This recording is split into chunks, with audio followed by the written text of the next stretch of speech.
Tā, šodien mēs dūdlingosim. Latviski nav īsti vārdas - dekorēšana, rotāšana. Savā kladē zīmēšu sauli šeit, šinī te daļā, un uz šejien saules starus. Var arī saules šeit, un starus uz visām pusēm. Kādā veidā tu ierāmē, tas ir viss no tevis atkarīgs. Un kāpēc saule? Jo saule ir simbols, kā tas ir dzīvības avots, gaisma, siltums. Un tas ir, uz ko mēs fokusēsimies.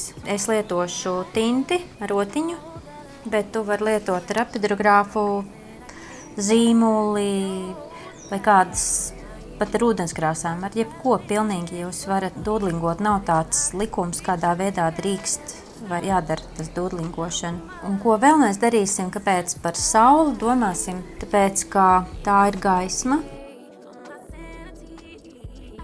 Tas simbolizē visām kaut ko. Tas ir pēc kā mēs visu ziemu tiecamies, ilgojamies. Ko es vēl gribu pateikt par šo uzdevumu? Kā fokusēsimies arī uz to, lai domātu par prieku. Gaisma, saule, prieks. Un kā jūs redzat, tas vienkārši tādas parastas visādas, kas ienāk prātā, visādus punktiņus un svītriņas, un pamazām es šādā veidā aizpildīšu lapu. Un to visu darot, mēs domājam par prieku, par to, kādā veidā mūsos ieslēgt, kas ir tas, kurā vietā mums ir dzīves prieks.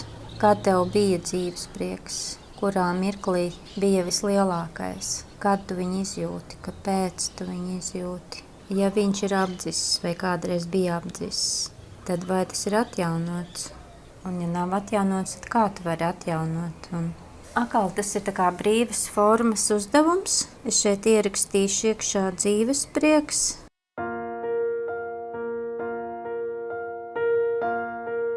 Vēl ierakstīšu arī prieks. Mums ir pašām jāatrod, kas tas ir, kas jūs ielīgsmo. Nu tā, ka nevis tikai vienkārši mēs dzīvojam un uztveram dzīvi kā uzdevumu, kas ir jāatrisina un jāatrod ir tas dzīves prieks. Vienkārši dūdlingojot un arī neko nepārspīlēt. Kas teica, šie uzdevumi nav domāti, lai stundām kaut ko risinātu. Bet tā pirmais, kas tev ienāk prātā, piemēram, kas tas ir? Man tas ir humors. Un tas viss iet kopā ar šo te, kas ir tā frekvence, jā, jo tāpēc, ka tas ir tas, kas centrs, tas dzīvības avots, kas tur ir iekšā, kādā veidā, kas tur notiek. Tev varbūt ir savādākas lietas, ko rakstīt, kas ir tavs tie starojumi, tas no tās iekšējās saules, kas nāk. Vienkārši turpinam dekorēt. Kādi vien dūdlinga elementi tev patīk, tā arī aizpildi šo te, kas tev ienāk